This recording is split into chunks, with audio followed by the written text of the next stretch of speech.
champions, so they opted to ban these champions just so we can get through picks and bans quicker. And so every champion in the game was available. And the first pick for blue side was this Renekton, was this super aggressive top lane bully. So I'm really curious to see if they really value it that much, if that's because it's such an important champion to that player, who I'm not familiar with. I don't recognize Polish King, but we're going to be checking him out and see how his play fares. Or if it's more just, it could be a steal. Maybe we're not aware of Nathan's champion pool top lane. But I'm really curious to see how he performs.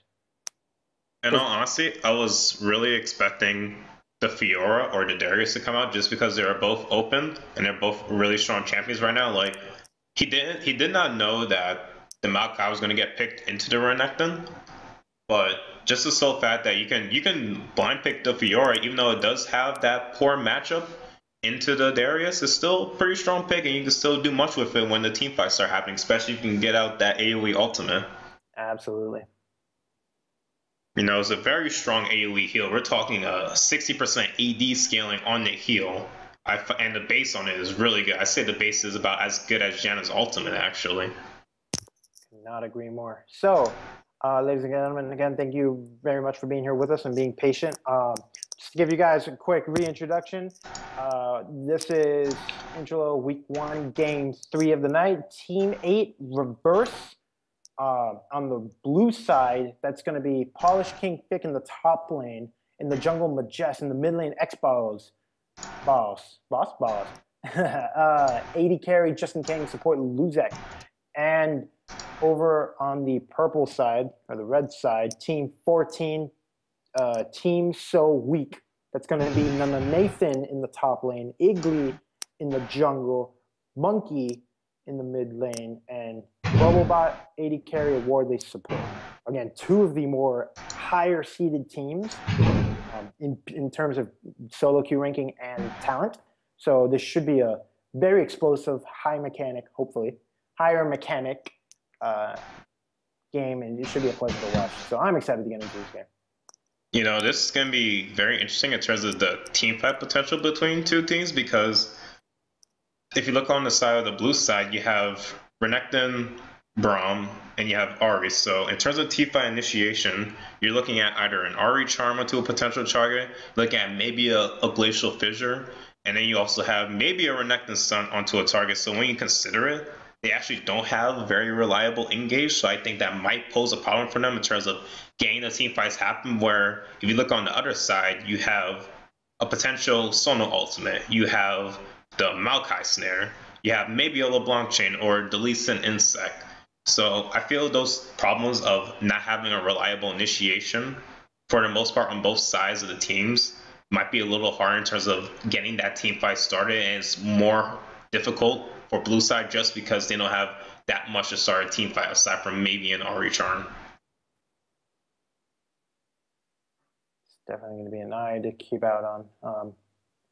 Again, I think this is going to come down to how the junglers play their routes. I think both Nidalee and Lee Sin could easily look to invade and try and get a quick, cheesy first blood. LeBlanc, I mean, come on, what's there to say against Ahri LeBlanc lane? This is so last season. The quintessential mid lane bursty assassin, although Ahri's been changed to be a little bit more kind of consistent damage, whether it's burst. From the changes of Deathfire Grass, but still definitely a very volatile lane to keep your eyes on. It's going to be high action, high pace, and I'm excited to see these two players go at it. But here we are, ladies and gentlemen, we are loading into the Rift.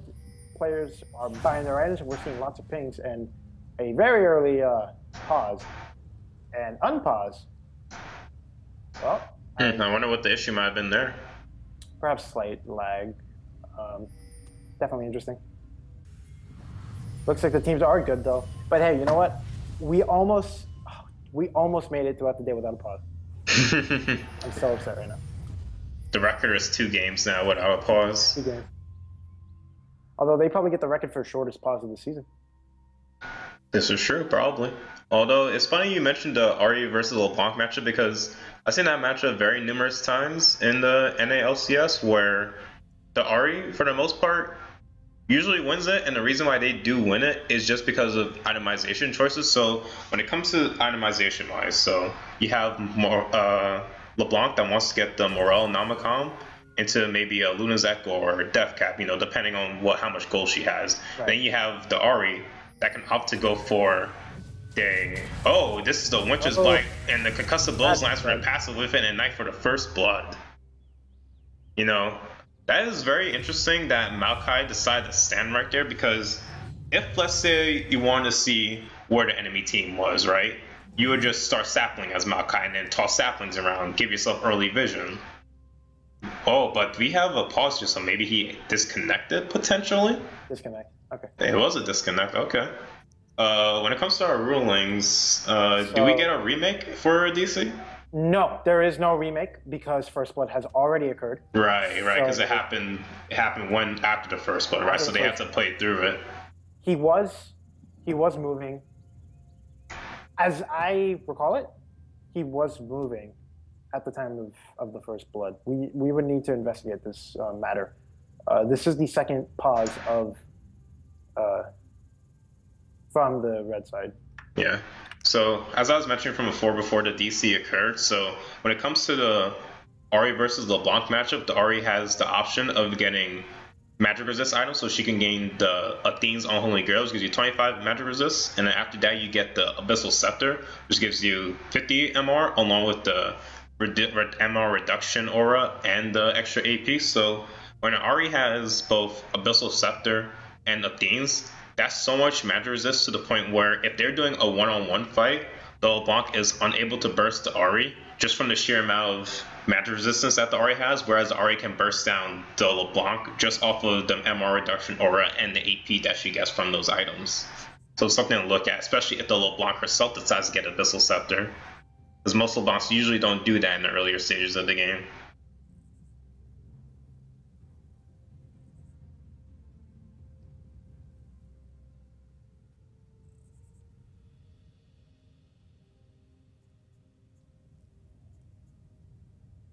But yeah, so hopefully we'll have Maokai come back, because if he doesn't come back, it'll unfortunately be a 4v5, and that'll be very unfortunate to be for Red Team.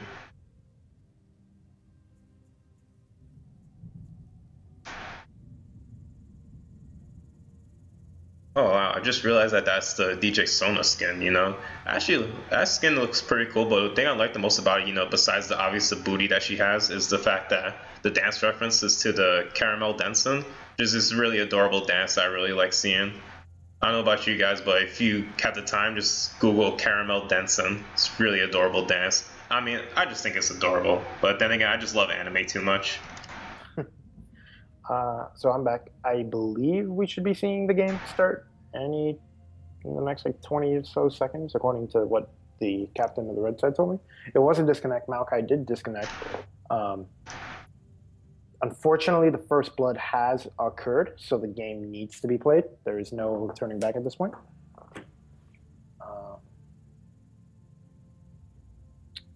They did say that the game had resumed. So let's see.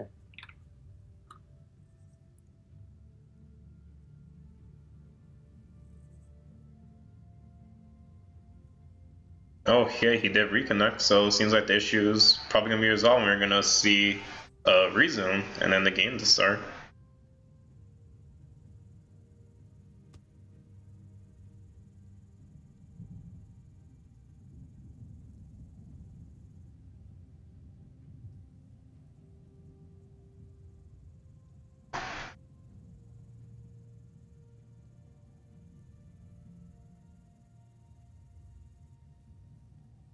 But yeah, last game of the night, we were so close to just going through 3 continuous games. So very close. I suppose it wouldn't be a Trello without a problem like this. Isn't that right? Very true, very true. There we go. We finally got the ready from the Lee Sin, from Igly. Just waiting on the confirmation. All right, the game should be starting, hopefully. And I didn't even notice, did you? Who got the kill? Was it Majest on the Nidalee? Yeah, it was the Nidalee. I was actually surprised because I was expecting Ari to get the kill because of the Ignite. Yeah. I think that was a waste of a summoner spell, to be honest. X-Boss. Well, I mean, They didn't know it was a DC, so they're probably expecting the flash away. I think it was the number one, to be honest. Yeah, same. Because he just got hit by the concussive blow, so that's like enough stun duration to get even more damage off. That's true. All right, well, on the one hand, it's unfortunate. It's going to mean that Majest starts with boots already, so that's going to be a really fast roaming Nidalee. For Nathan, it's not the biggest deal. Like, he'll be able to farm fine in lane as long as he doesn't let the Renekton bully him too hard. I think it'll be okay for him. But we'll definitely need to keep an eye out on this Nidalee and see just how Majest manages to abuse this rather meaningful, substantial advantage.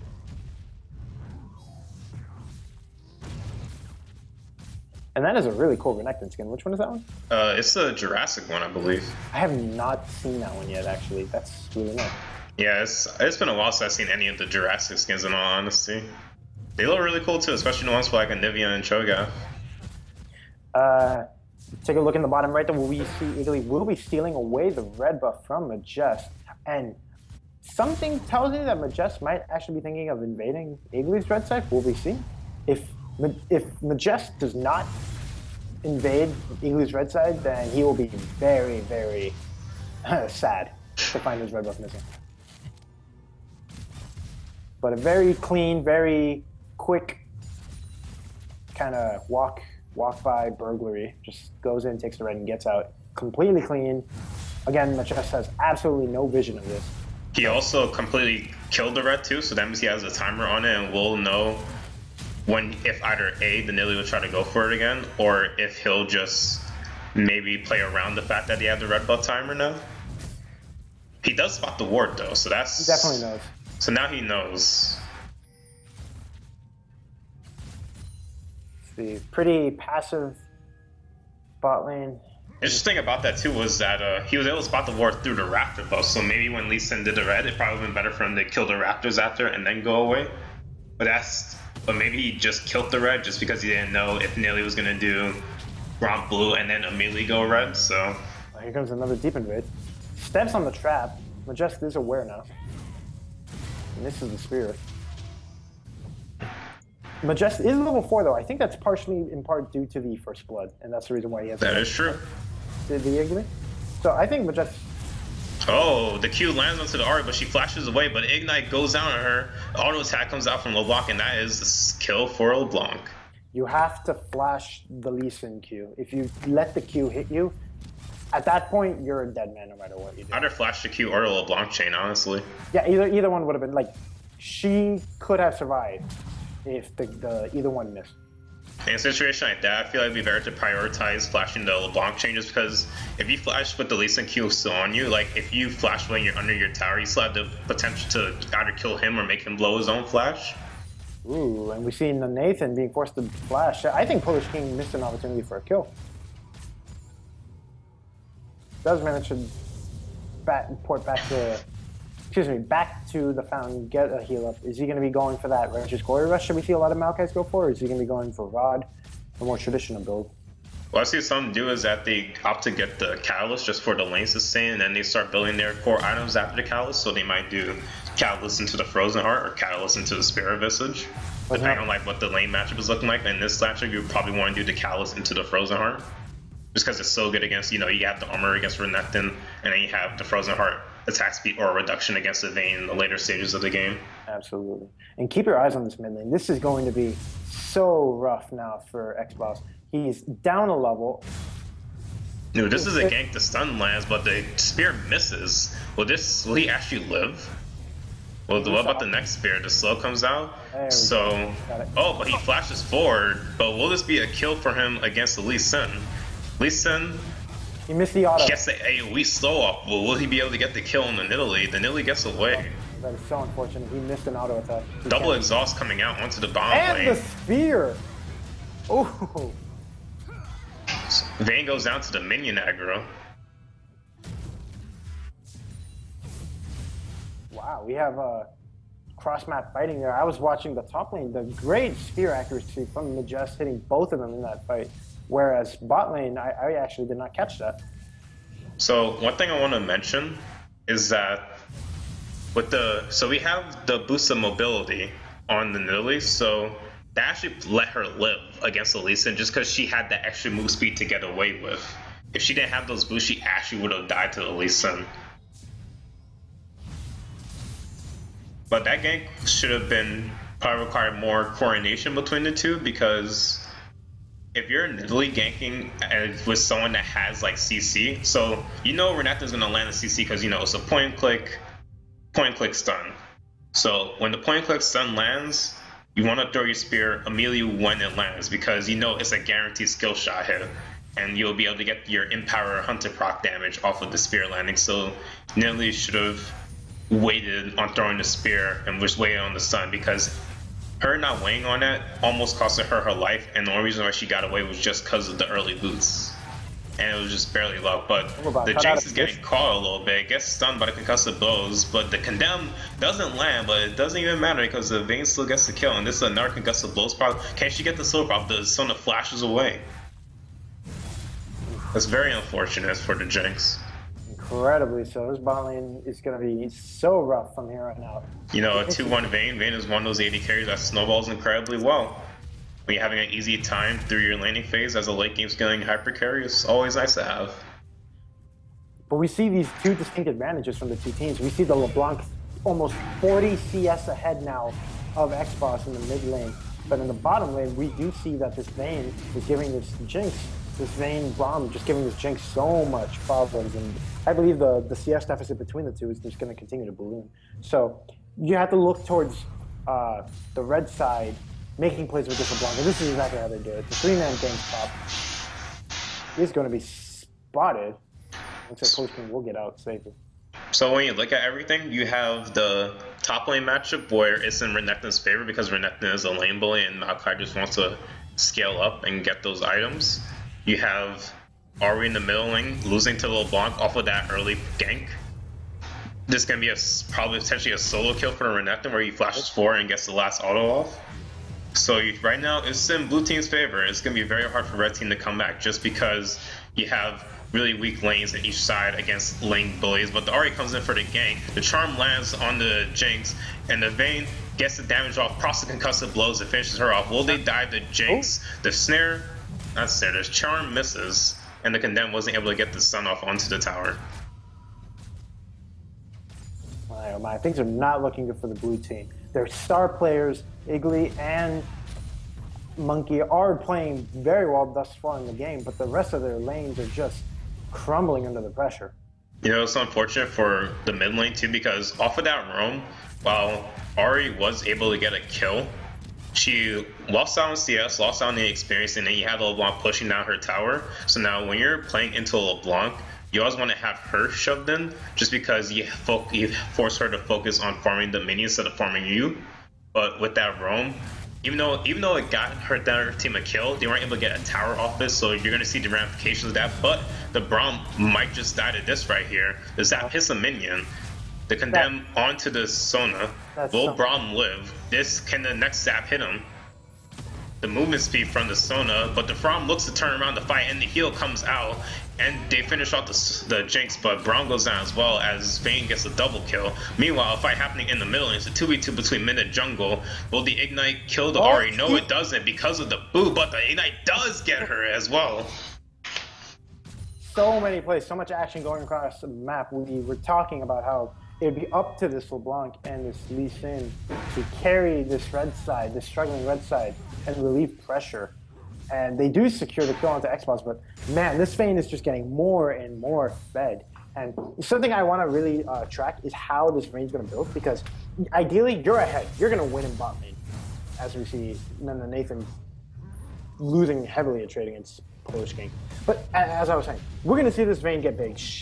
You know, Justin King is going to be able to carry and deal loads amount of damage. I would honestly want to see, if not a Hex Drinker, at least some early MR, QSS, something. Oh yeah, no doubt, especially against the LeBlanc. Exactly, because you're already fed, you're going to be doing your damage. Just get MR, get something to keep you alive. So many good players I see fail to take advantage of the fact that they're ahead, that they can itemize defensively. It's better to be able to deal consistent damage and stay alive in teamfights as an AD carry than it is to just be able to do, sure, lots of damage, but if you get one-shotted, you're not going to be able to do that damage anyway. It's like I heard from a lot of professional players when it comes to being ahead or behind. If you're ahead, you want to look to build items that increase your survivability because you're so ahead that you have the luxury to get those items and should take advantage to it. Whereas if you're behind, go ahead, build glass cannon because you have no other option but to build glass cannon or to somehow do something in the game after being behind. And ooh, a cheeky little play from the Jess. Well, the charm, no, the charm misses, but it's still enough damage to kill the Lee Sin. Iggly falling, you know, into the pitfall of lack of vision control there. Good cheeky play from the Jess to get that pick, and you know the blue team just slowly crawling up its advantage, up 3,000 gold right now, 12 minutes into the game. But yeah, there's also the charm lands onto Sona as she goes down. But yeah, but it's very interesting to note that in the middle lane we have that 50 CS differential where we have this LeBlanc that's 2-0 with the Morello and the large run, and Ari not even with a finished item just yet. If you ask me, obviously yes, this incredible CS differential is like not okay by any standard, and it's really bad. But as long as Ari just, because to be fair, Ari can't be in that lane even with a Megatron cloak. That LeBlanc will destroy her. So, as long as Ari keeps feeding Vayne, keeps getting turrets across the map, I suppose it's the better of two of a bad situation. When it comes to that, though, it all comes down to just team rotation play, where if the LeBlanc knows that the Ari is going to be roaming, you have to take something away.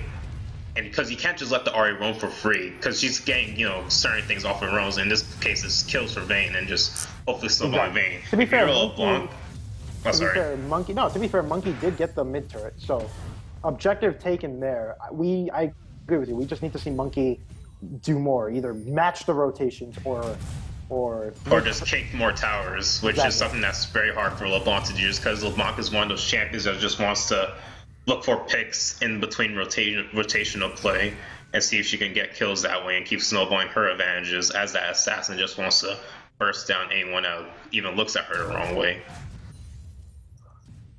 We are going to be seeing the Black Cleaver finish onto Polish King. He's going to be dealing loads of damage. Up 40 CS against the Maokai of Nathan. And just extreme CS differentials across all three lanes. Basically 40 CS leads across all three lanes. In advantage for the blue side. This is true. As I mentioned before, you have the lane bully Renekton against the Maokai just wants to farm and get his items, so you're going to see the CS differences right there as well. If he gets no jungle assistance, you have the CS difference between the Ari and the LeBlanc, just because LeBlanc is just that aggressive of a lane bully as well in that matchup as well. But in terms of the matchup, but the Lee Sin Dragon's Rage lands onto the Ari, dodges her charm with a flash, and he seems to live as well. Will this fight continue in any way? I think they got the Lee Sin lands a Q on Vayne. Will he follow it up? He slams on a trap and takes a spear, but he seems okay, especially with the Sona heals. But yeah, as I was mentioning from before, when it comes to the itemization Ari versus LeBlanc, you see the Ari is getting that Athene's and the Abyssal Scepter has the components for the items, but has to finish one. I am liking the vision control that I'm seeing out of blue team. This is definitely a step up from the last game that we observed.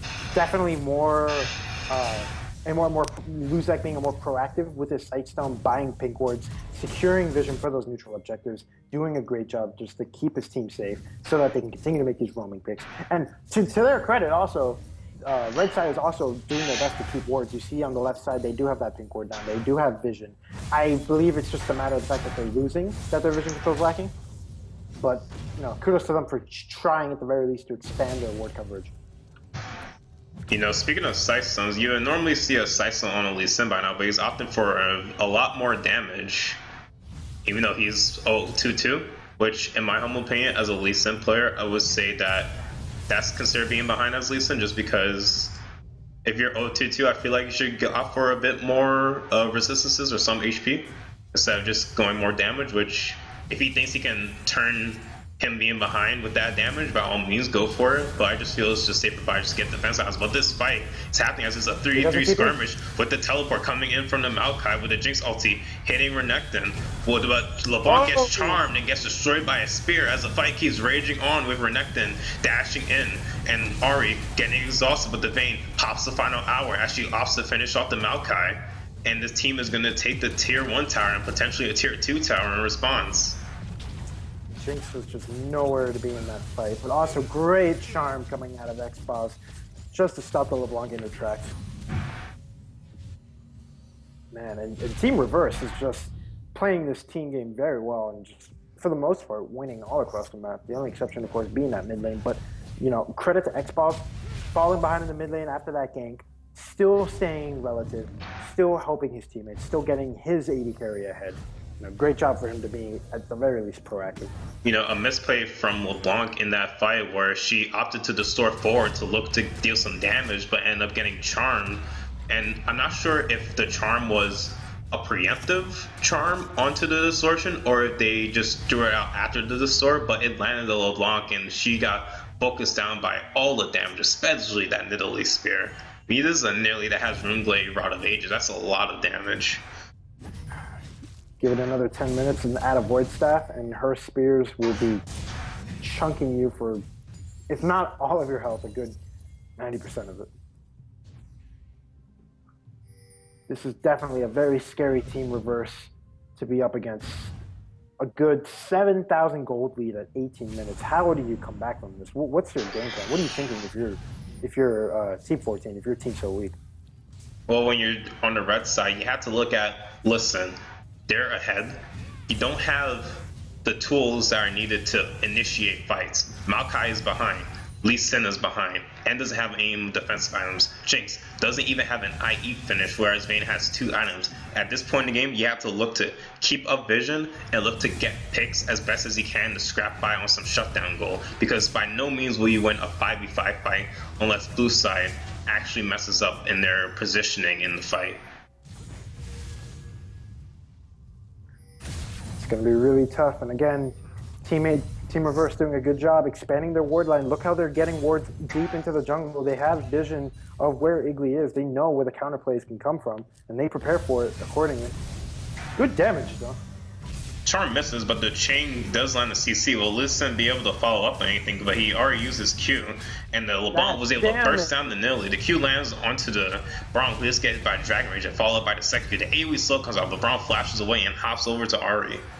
You have to respect the LeBlanc, even if your team is ahead. You're not tanky. You're not Renekton. You cannot face tank the QE-QR combo from a LeBlanc like that. It's just too much damage. You know, I find it interesting that the Nidalee is going for the Hourglass, but the Vayne is looking to do this 3v1 fight potentially. It is actually a 4v1 fight, so we got 1 kill on her. Will she be able to dodge the Lee Sin Q? That doesn't able to hit her, and she's not in range, and she gets hit by the Sona ulti, and she goes down as well.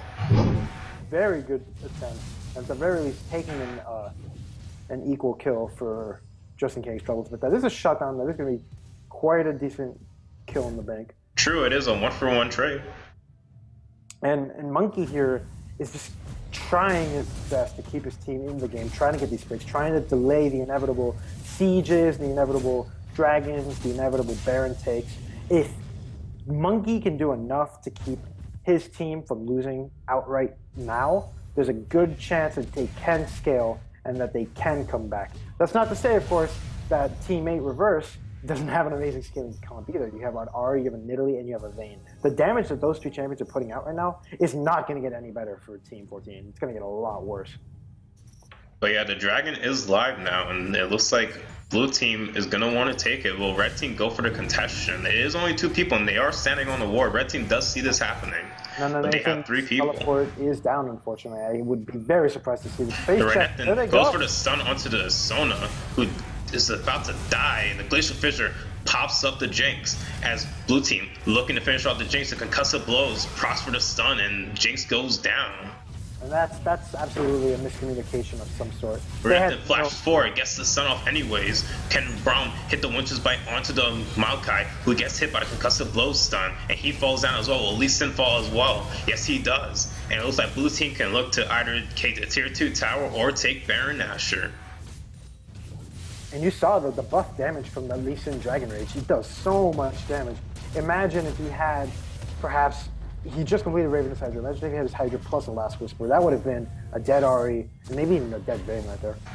Yeah, well, I'm not sure about the Lee Sin damage just because he doesn't have any boost, so he doesn't have that much movement, but he does hurt really hard. But as I said from before, he's 0-3-3. What do you do as a Lee Sin that's behind? What do you do as a LeBlanc who's 4-1? But the rest of your team is just so behind, where you have this Jinx who just finished her Infinity Edge to this Vayne that has 2 items. Is probably on the eve of finishing her Last Whisper too. And at that point, you have only Maokai, the only member on the team that is building defensively against the Vayne. At that point, you don't even need his Last Whisper as Vayne. You're probably just going to go straight for an Infinity Edge right now, just because you're just doing true damage. Well, she is doing true damage, but she's doing a lot of damage actually against every target that isn't Maokai. Absolutely true. And you're right, yep, Vayne should have the Last Whisper, just Justin King waiting for that last bit of gold to come in. Oh no, opting instead for a BF sword. So Justin King is going to go for the Infinity Run. So you were right, good call. Oh, and the Sona goes down to the last second hit of the Ahri Q. Oh, and Ahri dashes forward, but she gets ulted back over the wall. LeBlanc looking to get some damage off, but she has to distort back. Monkey missed the second distortion. That would have been a dead Ahri otherwise. I'm not sure about that, just because the Ahri did get the double MRs like I mentioned, but the Maokai gets charmed and he's going to fall as well. The Bork after comes out on the Jinx, who dies as well, and this is a double kill for Vayne. Will it be the triple kill? Will it potentially be a quadra kill as a LeBlanc burst comes out in the face of the mountain after just barely saves the Vayne? You know, it's very interesting that LeBlanc has that ignite. Had she ignited the Vayne probably would have went down. This is going to be the first inhibitor of the game here. 23 minutes in. The chain comes out onto the Braum for the stun, but it's just not enough. And the red team has to look to wave clear this and somehow have to contest the Baron that is being threatened with the inhibitor loss. Between a rock and a hard place. You're just caught between too many bad choices. You don't know what to do. You have to face check into your own jungle. You have to contest these neutral objectives. You have to try and farm your best. It's a mouthful. It's a lot to handle. So when you look in terms of the siege potential, so when you're getting hit by Nibbly Spears or the Ahri is throwing Qs at you as you're trying to siege, and we have is that a DC from the Jinx? We do have a disconnect from the Blow Robot. This is the last pause available to the red team.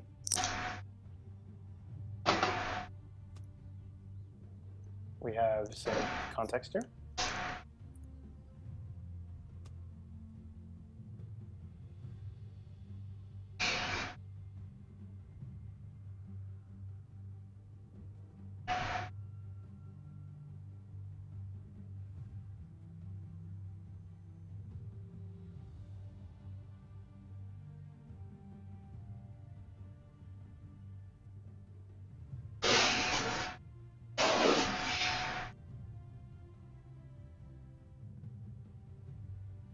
Yep, so just got confirmation. It was just a disconnect.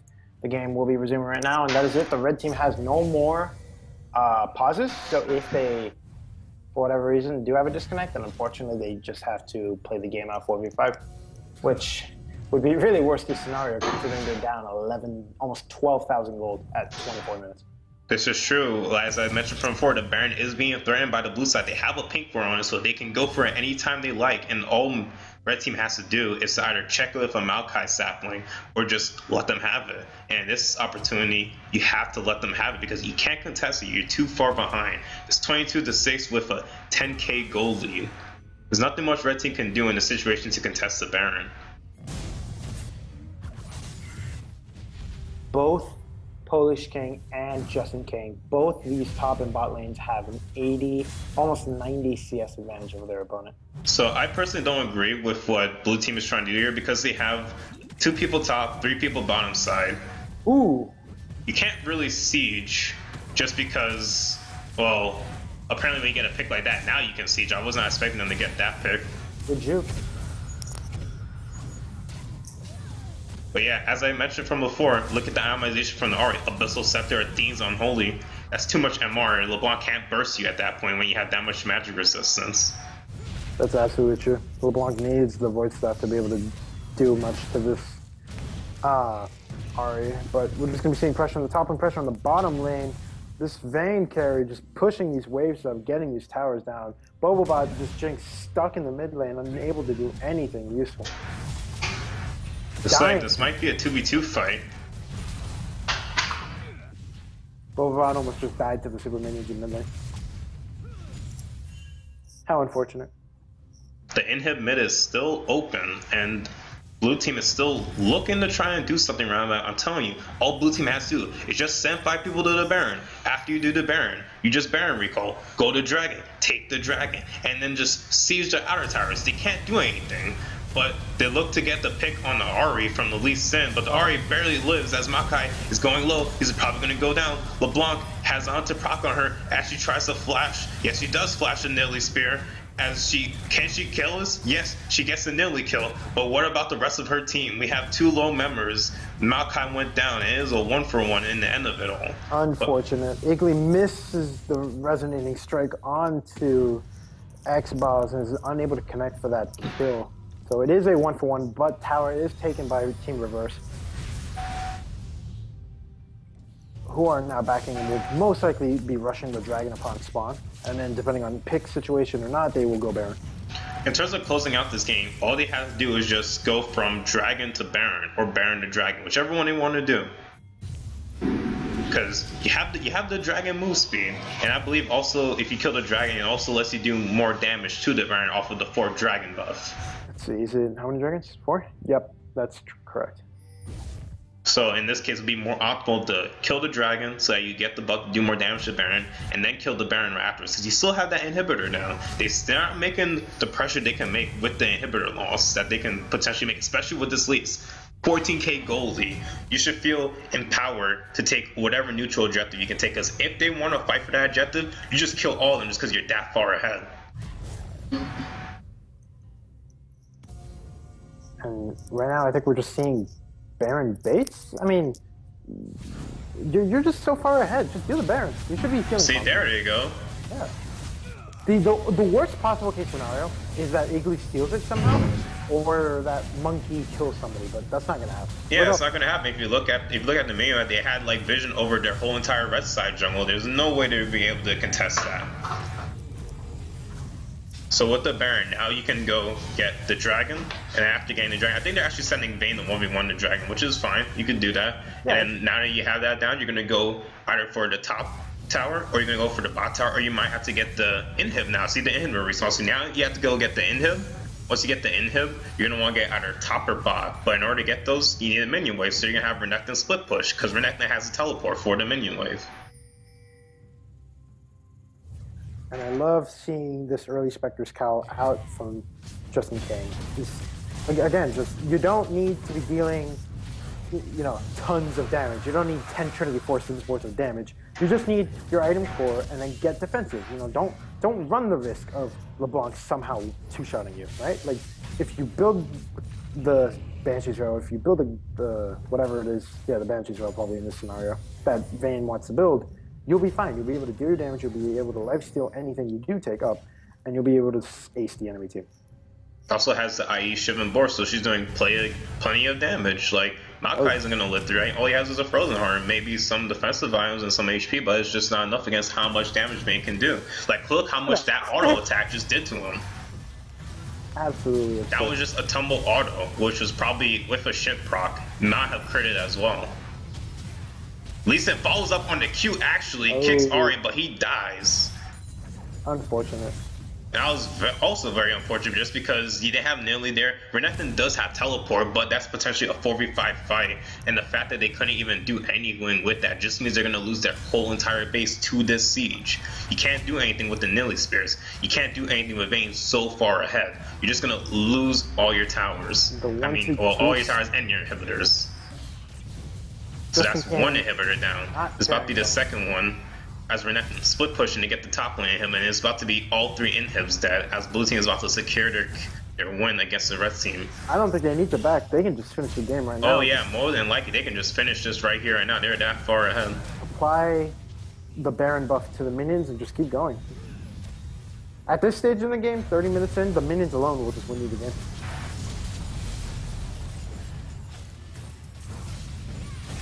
So that's in one necessary.